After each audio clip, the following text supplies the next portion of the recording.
Procès Octavia vs Astalia.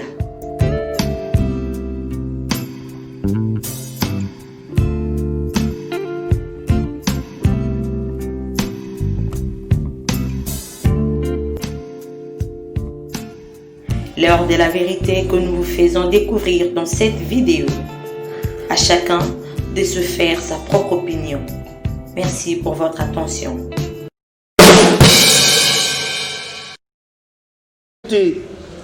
La société Astalia a vu sa décision être rétoquée au degré d'appel et une vente des actifs fut annulée. Astalia ayant invoqué vis-à-vis de la société Necotrans son droit de préemption. C'est donc ce droit de préemption qui lui a été reconnu par l'arrêt de la Cour d'appel de Paris. En règle ordinaire, la société Necotrans étant mise en liquidation, une liquidation judiciaire, les actifs sont réputés rentrer entre les mains du liquidateur judiciaire en vue de voir la société Astalia invoquer son droit de préemption, lever ce droit de préemption avec une offre de rachat des actifs.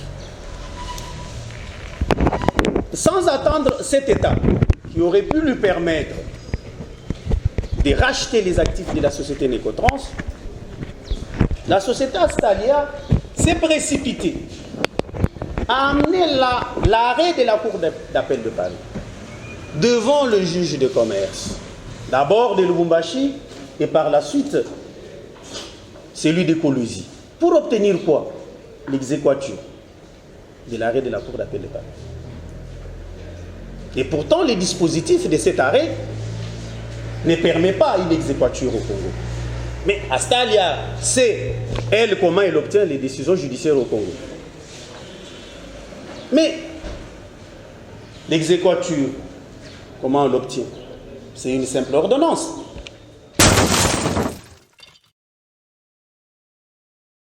Je me permets de lire l'article 157.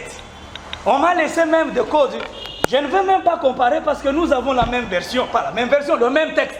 Quoique présenté en code gris qui est là, il y a une autre version qui est là, le code vert et le code bleu. Monsieur le Président, je me permets pour le besoin de la Cour de prendre les codes mais laissés au pupitre par la partie des Mandres. Pour ne pas dire que, Monsieur le Président, on a trituré le texte censé connu de tous. Permettez que je me retrouve. Vous sentez, Monsieur le Président, que c'est un code bien exploité. Je pense que je ne vais pas trouver des hachures qui vont m'aider. Mais je suis là, sur l'article 157. C'est bien assuré, Monsieur le Président, en couleur quasi rose, c'est-à-dire ce qu'on aime. Et je vais exploiter cet amour de ce code. Voilà ce qui est. Monsieur le Président, l'acte, le créancier procède à la saisie par un acte signifié au tiers par l'huissier ou l'agent d'exécution. On a assuré en rose. C'est pas, Monsieur le Président, le jaune ou le rose, les couleurs, les goûts et les couleurs, on m'a dit ne se discutez pas. Souffrez que j'appelle rose, c'est peut-être la berlue, mais c'est pour le besoin de la cause. En rose, en jaune ou rose. Monsieur le Président, mon estimé confrère qui vient de parler, je viens de vous lire un acte, Monsieur le Président, il a appelé ça la photo. La photo qu'il a réclamée en... Non, il a réclamé une photo. Là. Monsieur le Président, il a tiré des moyens de cet acte que lui appelle une photo pour asseoir son argumentaire sur l'adresse. Erreur de profession, erreur de stratégie, allez dire. Il vient d'exploiter devant vous, Monsieur le Président, un acte d'appel. Ça veut dire qu'il n'y a plus de titre exécutoire. Et il est d'accord avec moi. En vertu de quoi il y a un titre exécutoire? Il vient de le dire ici. Il a utilisé un acte d'appel sous la foi de son serment. Il n'y a aucune contestation sur cet aspect, Monsieur le Président. Je ne m'abuserai pas à user ma toge pour discuter de l'ABC de la procédure. Il n'aurait pas recouru aux moyens contenus dans un acte d'appel que lui le connaît. L'éminent confrère Maître Lelou n'a pas fait allusion au titre exécutoire. Il n'a pas fait allusion à l'appel.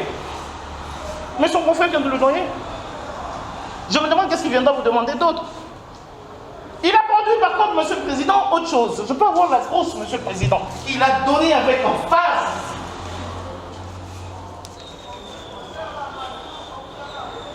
Elle a disparu. Je ne sais pas si c'est ça, mais... Non, non, la grosse. Je peux voir la grosse, s'il vous plaît.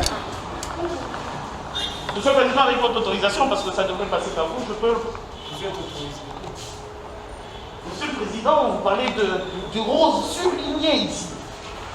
On vous parlait des photocopies ici. On vous a amené à Dubaï. Monsieur le Président.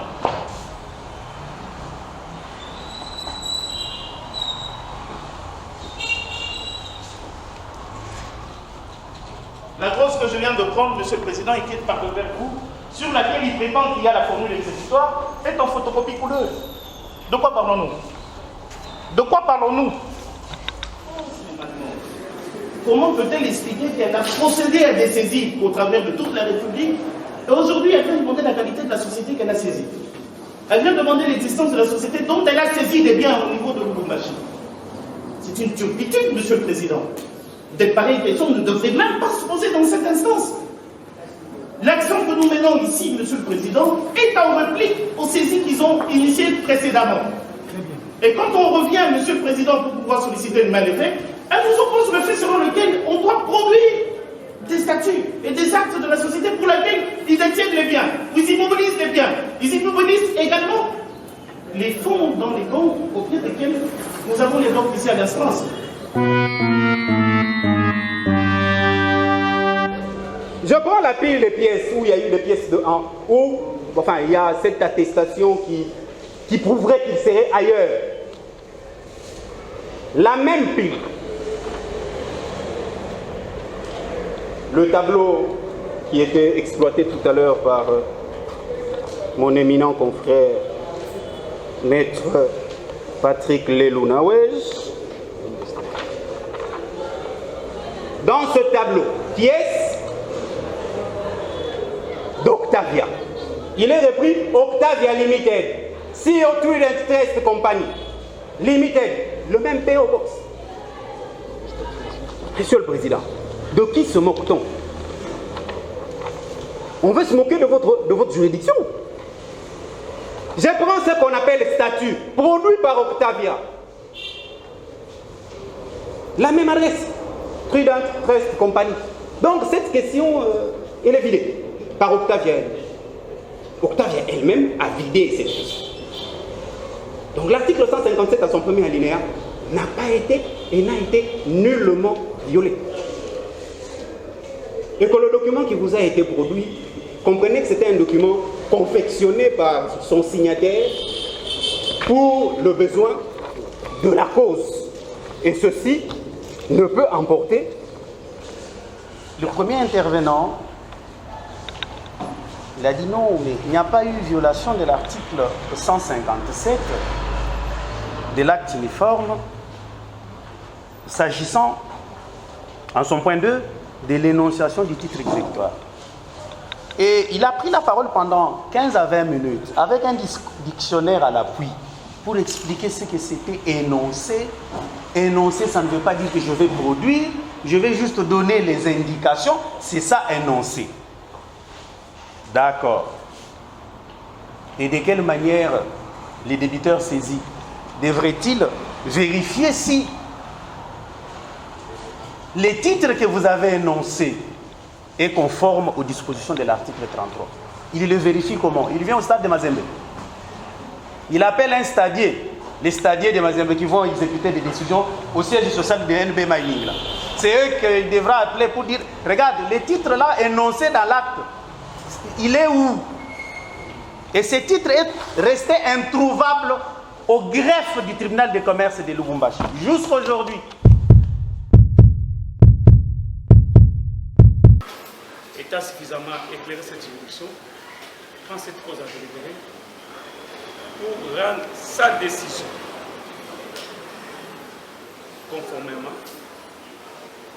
à la loi de la République. Je suppose que, également pour déposer vos notes de plaidoirie, vous allez aussi respecter les règlements et la procédure qui vous donne 48 heures.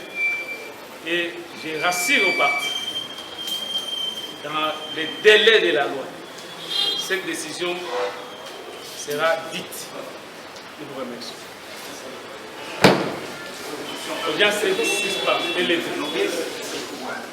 Nous venons tous de suivre la conclusion du juge de cette affaire qui dit être suffisamment éclairée. Il est important de faire observer à toutes fins utiles qu'après plusieurs blocages, ce dossier est débattu dans une audience contradictoire pour la première fois.